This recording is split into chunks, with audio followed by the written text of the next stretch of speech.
और वो उदाहरण उन्होंने दिए हैं जिसका हमें विरोध करना चाहिए। बहुत सारे ऐसे विषय भी उन्होंने कहे हैं जिसका हमें समर्थन करना चाहिए। मैं वाजपेयी जी को उम्र में मुझसे जरूर छोटे हैं, लेकिन वो ज्ञान में बहुत बड़े हैं। वो प्रबुद्ध वर्ग के मंचों से पूरे भारत के अंदर जा जा करके बहुत सारी बातें कहते हैं। मैं सरस्वती माता जी से यह जरूर एक उनसे प्रार्थना करूंगा कि इनको इतनी शक्ति दे कि ऐसी बातें जिन्होंने विरोध की बातें कही हैं, हमारे सनातन धर्म के गौरव की बातें कही हैं, ये बातें तो कहने का साहस उनको और मिले। मैं ऐसी प्रार्थना माता सरस्वती जी से करता हूं और मैं चाहता हूं कि आप सब भी ऐसी प्रार्थना करें कि इनको इतना साहस दे, इतना उत्साह दे, इतनी ऊर्जा दे कि सनातन धर्म की मान्यताओं के विषय में, सनातन धर्म के विषय में, हमारी धार्मिक मान्यताओं के विषय में ये बहुत सारी बातों को जरूर कहें। आज मुल्ला भिरी बाबा में हम सब बचपन से आते रहे हैं और ये हमारा गौरव है। गुरुदेव भगवान के लिए कहा जाता था कि असीमित शक्तियों के स्वामी हैं वो, और वो प्रत्येक दिन गंगा स्नान करने जाते हैं। ऐसा विषय हम सबके बचपने में भी हम सबकी जानकारी में हमारे माता पिता के द्वारा आया करता था।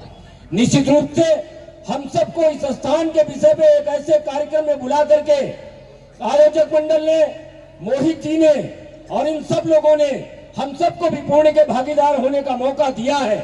मैं निश्चित रूप से चाहूंगा कि आने वाले वक्त में, मैं भी गिरीश दादा से जिक्र कर रहा था, ऐसे बहुत सारे आयोजन हमारे हैं जो सीतापुर के धार्मिक मान्यताओं के प्रतीक हैं। मुझे उन सब में आयोजनों में जुड़ना होगा, मुझे उन सारे आयोजनों की बातें करनी होगी। वो आयोजन कैसे और अच्छे हो, इसके लिए सीतापुर के सभी संप्रांत नागरिकों को आगे आकर के हमें प्रयास करना होगा। और मैं अपने आप को और अपनी पूरी पहले ही जोड़ता हूं, जब कभी भी ऐसे आयोजनों की सीतापुर में कोई बात होगी, हमारी भारतीय जनता पार्टी के अध्यक्ष के नाते और भारतीय जनता पार्टी की पूरी टीम इसके लिए खड़ी रहेगी। आने वाले अगले साल हम यहाँ पे एक और भव्य कार्यक्रम करेंगे। और मोहित जी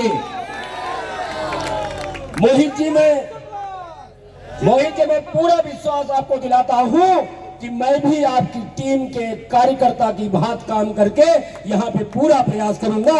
ये मेरा ऐसा भाव है।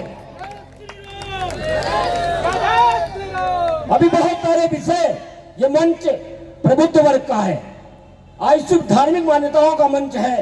हम जैसे लोगों के बोलने के लिए समय नहीं होना चाहिए, लेकिन मैं उसके बावजूद आपने मुझे मौका दिया, इसके लिए मैं आपका आभारी हूं। मैं आपके माध्यम से आयुषी पांडे बिटिया है वो, उसको भी बधाई दूंगा कि आपको सरस्वती माता ऐसी ऊर्जा दे कि जो भजन आपके द्वारा हो रहे हैं, जो प्रभु की बातें आपके द्वारा हो रही हैं, वो और अच्छी जाए। मैं चाहूंगा यहाँ बैठे प्रत्येक व्यक्ति से कि उसके लिए भी एक बार तालियां बजा करके माता सरस्वती जी से प्रार्थना करके कि उसको भी ताकत प्रदान करें। दोस्तों, हम बहुत सारे विषयों में बिजी रहते हैं, हमारा समय कहीं ना कहीं जाता है, लेकिन प्रभु का नाम बिना प्रभु की मर्जी के आप नहीं ले सकते हो। अगर यहाँ पे आने का उन्होंने मौका आपको दिया है तो ये उनकी इच्छा है, हमारे प्रभु भोलेनाथ जी की इच्छा है कि आप यहाँ पे पधारो और प्रभु का नाम लो। आप बहुत से कार्यक्रमों की बात हमारे आदरणीय वाजपेयी जी ने, हमारे छोटे भाई जो संचालन कर रहे थे वाजपेयी जी ने कही है यहाँ पे। मैं आपसे कह दूं कि 2014 मंच की बात है, इसलिए मुझे क्षमा करना दोस्तों, लेकिन मैं बात जरूर कहूंगा। 2014 के पहले आपने भारत के अंदर बहुत सारे आयोजन देखे हैं। उन बहुत सारे आयोजनों से हमारे भारत के लोगों को भी तकलीफ हुआ करती थी, लेकिन 2014 के बाद से आदरणीय यशस्वी प्रधानमंत्री मोदी जी ने उज्जैन में, महाकाल में महाशिवलोक बना करके, हमारे यशस्वी मुख्यमंत्री महोदय जी ने बनारस में, काशी विश्वनाथ में भव्य कॉरिडोर बना करके और अयोध्या में प्रभु श्री राम जी का भव्य मंदिर स्थापित करके हम सबको ये ऊर्जा दी है। ये सनातन धर्म का देश है, यहाँ धार्मिक मान्यताओं की बात होगी और यहाँ धार्मिक मान्यताओं के माध्यम से ही देश चलेगा। क्योंकि धर्म संसद की जब कभी बात होती थी तो केवल और केवल नैमिषारण्य से होती थी। आज नैमिष की मान्यताओं की बात की है वाजपेयी जी ने। ये निश्चित रूप से ये वसुधैव कुटुंबकम को मानने वाली धरती है, जहाँ ऋषियों मुनियों ने, हमारे 88,000 ऋषियों ने वसुधैव कुटुंबकम की बात की थी और हमारे ऋषियों मुनियों ने भी इसको समय समय पर प्रमाणित किया है और उनके माध्यम से आदरणीय सच्चे प्रधानमंत्री महोदय जी ने भी प्रमाणित किया है कि जब कोविड खंड काल आया, पूरी दुनिया पे त्राहि मची, तो उस समय आदरणीय प्रधानमंत्री जी ने जो वैक्सीन हम दूसरों पे निर्भर रहा करते थे, आत्मनिर्भर भारत का नारा दे करके उन्होंने वैक्सीन अपने वैज्ञानिकों से आग्रह करके बनवाई और उस वैक्सीन से अपने देश के लोगों को तो लगवाया ही, सैकड़ों देश को भी जरूरत पड़ने पे वैक्सीन दी। ये वसुधैव कुटुंबकम के नारे को साकार किया है।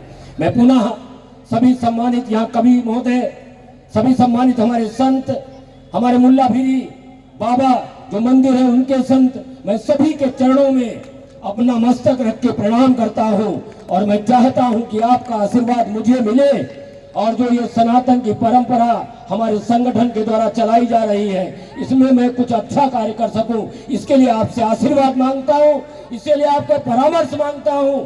हमारे संघ के, आरएसएस के हमारे आदरणीय लोग बैठे हैं, मैं उनसे भी आग्रह करता हूं, उन्हें भी प्रणाम करता हूं, संस्कार भारती के लोगों को भी प्रणाम करता हूं और यहाँ बैठे प्रत्येक मात्र शक्ति हमारी और सभी आदरणीय जनों के चरणों में प्रणाम करते हुए कि ये पुण्य भूमि है और यहाँ की मान्यताओं को हमें और आगे लेकर के जाना है। आने वाले वक्त में जब हमें कार्यक्रम करना है तो ये प्रांगण हमारे मोहित जी को और इनकी पूरी टीम को और बड़ा करना पड़े।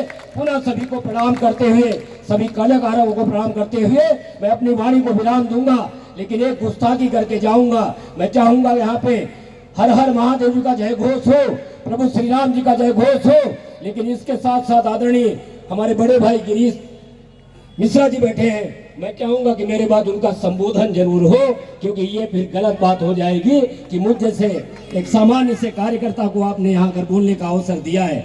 हमारे आदरणीय बड़े भाई जिन्होंने पूरे उत्तर प्रदेश में ये अलग जगाई है, उनके शब्द आशीर्वचन जरूर यहाँ पे हो। मैं चाहूंगा कि हर हर महादेव करके मैं अपनी वाणी को विराम दूं। हर हर महादेव, जय श्री राम, जय जय श्री राम, भारत माता की धन्यवाद। मैं बड़ी विनम्रता पूर्वक निवेदन करता हूं कि आप आज